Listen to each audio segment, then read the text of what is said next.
It's the Matt Sager Podcast, Friday, December 7th. Time for the weekend, finally. Hope you've got some good stuff lined up, some good plans. I personally am going to be shopping, spending time at the gym, and going on a date. So cross your fingers for all three. So let's see. I did say something yesterday about wanting to head into the weekend on a more jovial note because, yesterday there was bad news about the Daredevil cancellation. I had thought it was some kind of corporate malfeasance or not even something so sinister, just that it was planned, a planned obsolescence that, obviously Disney is preparing to launch its streaming service, Disney Plus. It would make sense that as competitors to Netflix, Daredevil, etc. would accompany it. It was a rather cynical take, but it was the one that made the most sense. But as it turns out, Charlie Cox was, pun not intended, blindsided, as was the showrunner, the writers, cast and crew. No one had any inkling of what happened. And it seems as though the upshot is this. Disney Plus is going to be a direct competitor to Netflix. As such, they don't want anything that's going to even remind people that, oh, hey, wasn't that a great Netflix property? So these shows are really, according to Alan Sepinwall, a TV insider who's been tweeting about it throughout the week, these shows don't stand a chance. It's conceivable and likely even that some of these characters will return, but almost certainly in recast form and with a completely different corporate umbrella, different producers, writers, cast, etc. So that was depressing. And then midway through the show, I got a text saying that Pete Shelley, singer and guitarist of the Buzzcocks, had died. So last night, not fun. And I was really hopeful for some good news going into the weekend. News which I'm happy to say I've got. If you got a minute or two, let's watch the Avengers trailer together, shall we? Oh my God, if you haven't seen this thing yet, first of all, the movie has a title. I'm not going to spoil it. Although it's conceivable that in this podcast episode's title, I may have sort of spoiled the title. But aside from that, I'm saying nothing. But check this out.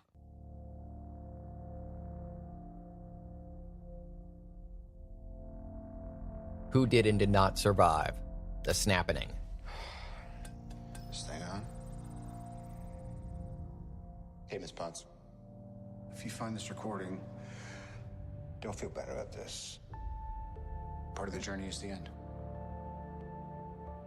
Just for the record, being adrift in space with zero promise of rescue is more fun than it sounds. Food and water ran out 4 days ago. Oxygen will run out tomorrow morning. Stark adrift in space. That'll be it. When I drift off, I will dream about you. Wow, is this gloomy looking? It's always you.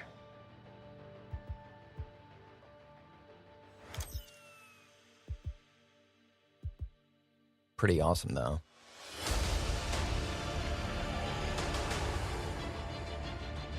Not even the Marvel Studios logo survived. Thanos did exactly what he said he was going to do. He wiped out 50% of all living creatures. Yeah, spoilers. We lost. All of us. You lost friends. You lost family. You lost a part of... Okay, just for a second, I need to stop and say that Hawkeye, if you're a fan of the Avengers comics, this is a Hawkeye moment that will blow your mind. It's probably one born of tragedy. I'm sorry, I'm trying really hard to avoid spoiling anything here. I'm trying to be as vague as I can. But look, if you haven't seen Infinity War, you shouldn't be watching this trailer or listening to this episode of the Matt Sager Podcast. You should immediately watch it. Come back informed with everything that's been happening in the Marvel Cinematic Universe up till now, because shit's gotten real. Thanos' Decimation has leveled half the planet, and Hawkeye is dressed in black and carrying a sword. Again, fans will extrapolate stuff from that regular moviegoers may not. Everyone, however, is going to agree on the badassery of it all. ourselves. This is the fight of our lives. This is going to work, Steve. I know it is.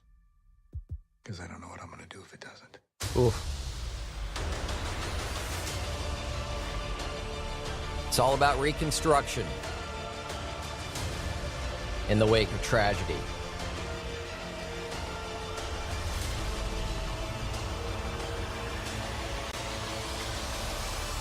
Yep. Hi, is anyone home? This is Scott Lang. Look who dropped We in. met a few years ago at the airport in Germany. Got really big. Is this an old message? Ant-Man, I know you know that. It's the front door. That's me. Can you buzz me in? Even the trailer gets a post-credit sequence, courtesy of Scott Lang. That trailer was debuted this morning, tweeted by the Russo brothers, with the accompanying text. For those who have been here since the beginning, for those who have joined along the way, for the best fans, for the best fans in the universe, this trailer is for you. With much love and gratitude for your patience, the Russo brothers.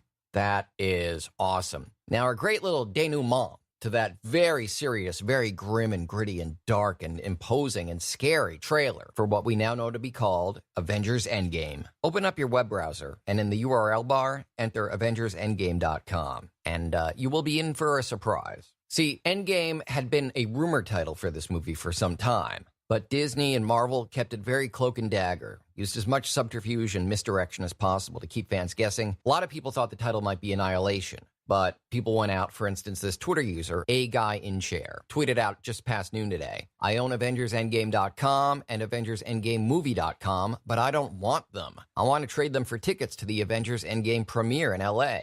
A guy can dream, can't he? So that showed up on Twitter roughly 6 hours after the trailer debuted, which was about 6 a.m., and someone came rushing in to buy it, and it was not the Russo brothers nor anyone at Marvel or Disney, but it's very funny. I do suggest you check it out. You won't be offended. It's a website based around a film that is specifically designed not to offend too much. I believe you will enjoy it. I don't think anyone's going to be unhappy or angry. It's just a cute little marketing thing. avengers-endgame.com. I am now absurdly pumped for this movie. This trailer, I don't know why Marvel claimed it was going to be released on Wednesday and then suddenly said, oh, no, I'm sorry. Out of deference to George H.W. Bush, we're pulling the trailer for 48 hours. That is odd. That is an odd excuse to not run a trailer. You know, Stan Lee passed away recently. Marvel didn't change anything about the way they carried themselves. And rather than drop it the next day, which would have been yesterday, they dropped it today. So at some point in these last 48 hours, someone put some extra awesome sauce on that trailer. It is so profoundly badass. I wouldn't be at all surprised if some of the discussion about whether or not to debut the trailer had to do with that very, very pivotal moment in the alley with Hawkeye. That is a big reveal. Comic fans will extrapolate what they will. Film fans will extrapolate the rest.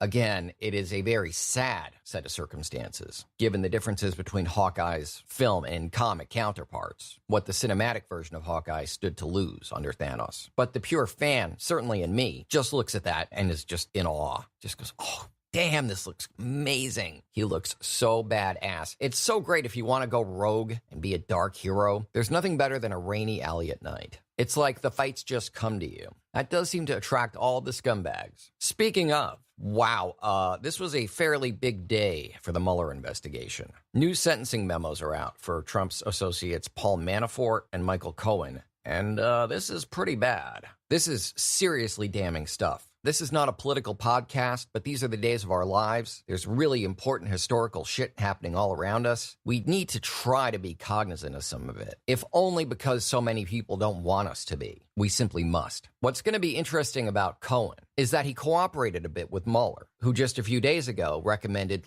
no prison time for Michael Flynn because he came forward and didn't lie, was very swift in answering questions accurately. I don't know whether Cohen behaved the same way or whether he was more dodgy. You know, among his crimes are lying to Congress. The question is, did this continue? Did he lie to Mueller? Did he lie to the New York State District Court? Because they released a memo, New York State, saying that Cohen had done stuff that merited, in their words, substantial prison time. And they suggested roughly 4 years as a starting point. Manafort's in tons of trouble because he lied to Mueller and Mueller's people about his contacts with Russia and his attempts to hook Russia up with Don Jr. and Donald Trump himself and other, quote, discrete Russia-related matters. Don't know what that is, but I believe it's going to come out in the wash. This is getting very serious. And while we're on a serious note, again, I did want to keep this show as upbeat as possible, if only for my sake, because shitty, dark, depressing news is no way to enter into a weekend. But this is frankly great news. Once again, it's that theme of rebuilding after a tragedy. James Alex Fields Jr. is not a name I'd been familiar with prior to today, but I remembered his victim, the woman he murdered with his car, Heather Heyer.